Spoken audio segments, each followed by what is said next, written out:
السلام علیکم ناظرین، آج میں آپ کو فرعون کی بیوی حضرت آسیہ کا واقعہ بتانے جا رہی ہوں۔ ذرا غور فرمائیے گا۔ ایمان کی خاطر اپنی جان قربان کرنے والی ایک دلیر خاتون، جس نے موسیٰ علیہ السلام کی پرورش کی اور بچپن میں انہیں فرعون کے ظلم و جبر سے بچایا، لیکن جب اس خاتون نے اللہ پر ایمان لایا تو فرعون نے اس کے ساتھ کیا سلوک کیا اور ایسا کیا ہوا اس خاتون کو دنیا کی عظیم ترین عورت کا لقب دیا گیا۔ فرعون مصر کا ظالم و جابر بادشاہ تھا۔ اس نے مصر میں آباد قوم بنی اسرائیل کو غلام بنا رکھا تھا اور ان پر ظلم و جبر کے پہاڑ توڑتا تھا۔ فرعون نہایت ہی مغرور بادشاہ تھا اور خود کو لوگوں کا خدا اور رازق کہلواتا تھا، لیکن کسی میں بھی اتنی جرأت نہ تھی کہ فرعون کی مخالفت کر سکے۔ لہٰذا اللہ نے فرعون کے خاتمے کا ارادہ کیا تو بنی اسرائیل میں حضرت موسیٰ علیہ السلام کی پیدائش ہوئی۔ جب موسیٰ علیہ السلام کی پیدائش ہوئی تو ان دنوں فرعون نے اپنے سپاہیوں کو یہ حکم دے رکھا تھا کہ بنی اسرائیل میں جو لڑکا بھی پیدا ہو قتل کر دیا جائے۔ لہٰذا اس مصیبت اور آفت کے دور میں مجبوراً موسیٰ علیہ السلام کی والدہ نے آپ کو ایک صندوق میں رکھ کر صندوق کو مضبوطی سے بند کر دیا اور اسے دریائے نیل میں ڈال دیا۔ دریا سے نکل کر ایک نہر فرعون کے محل کے نیچے بہتی تھی۔ اللہ کی قدرت یہ ہوئی کہ صندوق دریائے نیل سے بہتے ہوئے اس نہر میں چلا گیا۔ اس وقت نہر کے کنارے فرعون کی بیوی آسیہ بیٹھ کر نہر کا نظارہ کر رہی تھی۔ آسیہ ایک خوبصورت اور نیک دل خاتون تھی۔ وہ کسی بیماری سے شدید تکلیف میں تھی۔ فرعون نے اس کا بہت کچھ علاج کروایا تھا مگر وہ ناکام رہا۔ کہتے ہیں کہ کاہنوں نے اسے بتایا کہ اے فرعون، ہم پیشن گوئی کرتے ہیں کہ اس دریا میں ایک آدمی تیرے محل میں داخل ہوگا۔ اگر اس کے منہ کی رال اس بیمار خاتون کے جسم پر ملی جائے گی تو اسے شفا ہو جائے گی۔ چنانچہ جب نہر میں بہتے اس صندوق پر آسیہ کی نظر پڑی تو اس نے ملازمین کو اسے نکالنے کا حکم دیا۔ جب اس صندوق کو پانی سے نکالا گیا اور اسے کھولا گیا اور ملکہ نے اس بچے کو دیکھا تو اسے یوں محسوس ہوا کہ ایک بجلی سی چمکی ہے جس نے اس کے دل کو منور کر دیا ہے۔ آسیہ کے دل میں اس بچے کی محبت نے گھر بنا لیا۔ اس بچے کا لوبہ دین جیسے ہی ان کے ہاتھوں پر پڑا تو انہیں شفا ہو گئی۔ فرعون کی بیوی آسیہ کے بدن سے کوئی لڑکا نہ تھا اور وہ بے اولاد تھی، لہٰذا اس پاک دل خاتون کی ممتا جاگ اٹھی اور اس نے موسیٰ علیہ السلام کو گود لے لیا۔ اس طرح اللہ کی قدرت سے موسیٰ علیہ السلام کی پرورش اسی فرعون کے محل میں ہوئی جس نے آپ صلی اللہ علیہ وآلہ وسلم کے ہاتھوں سے ہلاک ہونا تھا۔ دراصل لفظ فرعون اس دور میں مصر کے بادشاہ کا لقب ہوا کرتا تھا۔ موسیٰ علیہ السلام کے قصے کے سلسلے میں دو فرعونوں کا ذکر آتا ہے۔ ایک وہ جو جس کے زمانے میں آپ پیدا ہوئے اور جس کے گھر میں آپ نے پرورش پائی، اور دوسرا وہ جس کے پاس آپ ایمان کی دعوت اور بنی اسرائیل کی آزادی کا مطالبہ لے کے گئے اور جو سمندر میں غرق ہو گیا۔ لہٰذا بی بی آسیہ کا خامند جس نے موسیٰ علیہ السلام کو اپنے محل میں رکھا، اس فرعون کا نام رمسیس ثانی بتایا جاتا ہے۔ دراصل بی بی آسیہ ریان بن ولید کی پوتی تھی۔ ریان بن ولید ہی بادشاہ تھا جو یوسف علیہ السلام کے دور میں عزیز مصر تھا اور اس نے حضرت یوسف علیہ السلام پر ایمان بھی لایا تھا۔ جب مصر پر قبطی خاندان کی حکومت آئی تو فرعون نے اپنی طاقت کے زور پر بی بی آسیہ سے شادی کر لی اور انہیں دھمکی دی کہ اگر انہوں نے شادی سے انکار کیا تو ان کے والدین کو قتل کر دیا جائے گا۔ لیکن شادی کے بعد بھی اللہ نے حضرت آسیہ کو فرعون کے شر سے محفوظ رکھا اور وہ آپ پر قادر نہ ہو سکا۔ محققین لکھتے ہیں کہ اللہ نے فرعون کو نامرد بنا دیا تھا، اور بعض نے لکھا ہے کہ فرعون کو ایسی بیماری تھی کہ طبیبوں نے اسے ساری عمر صحبت کرنے سے منع کر دیا تھا۔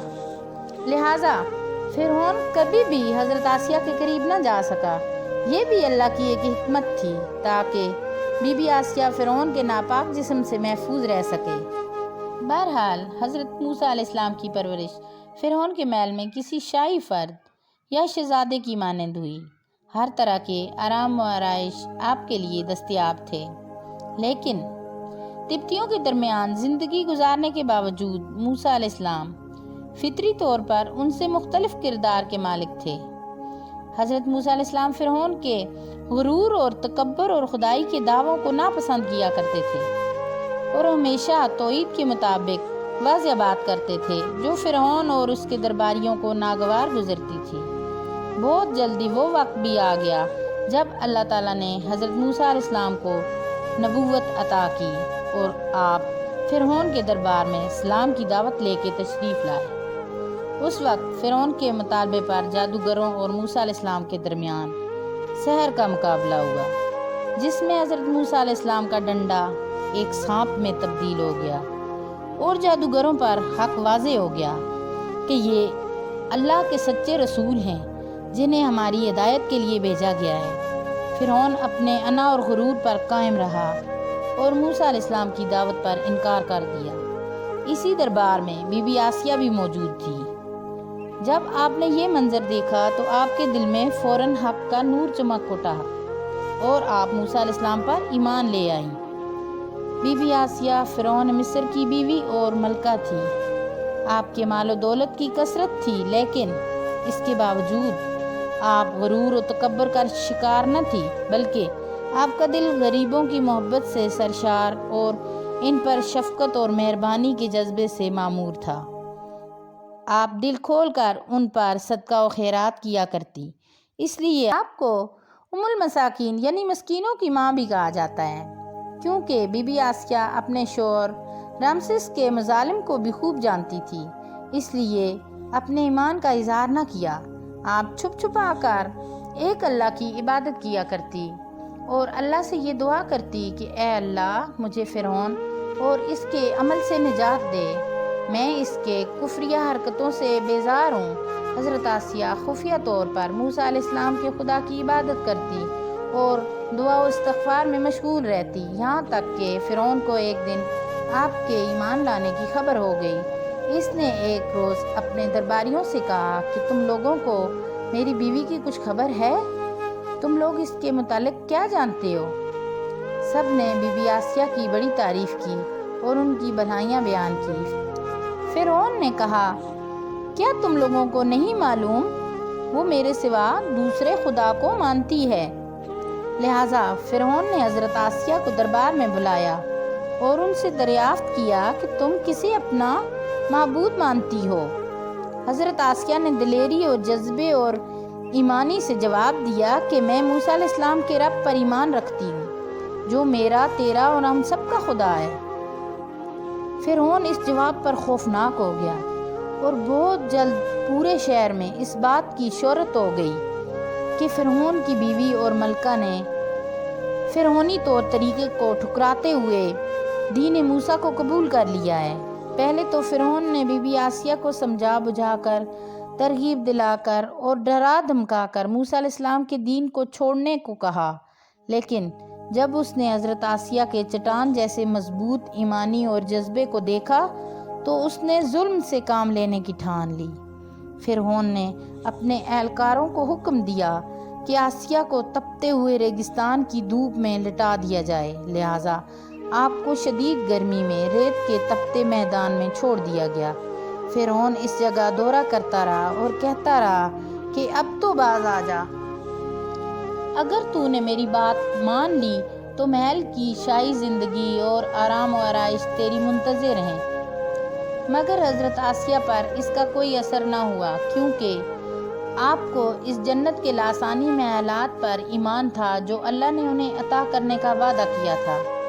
جب فرعون نے حضرت آسیہ کی ثابت قدمی کو دیکھا تو اس نے آپ کو شہید کرنے کا فیصلہ کر لیا۔ اس نے اپنے سپاہیوں کو حکم دیا کہ بڑی سے بڑی چٹان کہیں سے اٹھا لاؤ اور آسیہ کو لٹاؤ اور وہ چٹان اس پر گرا دو۔ لہٰذا جب یہ لوگ پتھر لائے اور حضرت آسیہ کو لٹایا گیا تو آپ نے آسمان کی طرف نگاہ اٹھائی تو پروردگار نے حجاب ہٹا دیے اور جنت کو وہاں جو محلات ان کے لیے بنایا گیا تھا اسے انہوں نے اپنی آنکھوں سے دیکھ لیا۔ آخرکار اس پتھر کو آپ کے اوپر گرا دیا گیا اور آپ کی روح پرواز کر گئی۔ حضرت آسیہ کے فضائل حدیث مبارکہ میں کچھ ان الفاظ سے آئیں۔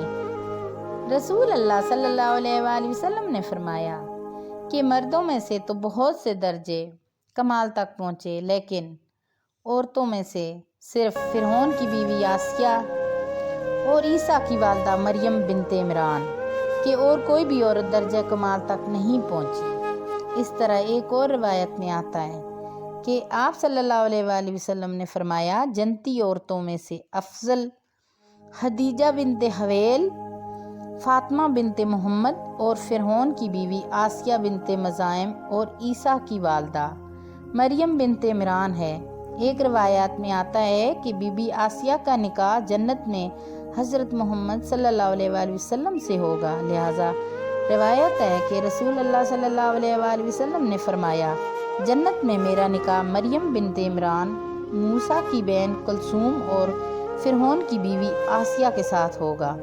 ہم نے دیکھا کہ حضرت آسیہ ایسی حکومت کے ساتھ، ایسے دربار کے اندر اس قدر مال و دولت، عطاءدار غلام اور کنیزوں کے ساتھ میں ایک بہترین زندگی تھی، لیکن انہوں نے حق کو قبول کیا اور موسیٰ علیہ السلام کے دین پہ ایمان لے آئیں، حالانکہ انہیں معلوم تھا کہ ایمان لانے کی وجہ سے ان کی تمام خوشیاں، مقام، منصب چھن سکتا ہے، یہاں تک کہ جان بھی جا سکتی ہے، لیکن آپ نے حق کو قبول کیا اور اپنے گزشتہ اعمال پر توبہ کر لی۔ بلا شبہ توبہ کرنا اور ایمان پر مضبوطی سے قائم رہنا کوئی آسان عمل نہیں، لیکن جو شخص بھی اس دنیا کے مشکلات سے گزر کر اللہ کی اطاعت کرے گا اور انسانوں کے بجائے اللہ سے ڈرے گا تو آخر میں اس کے لیے بہترین لاسانی زندگی ہے۔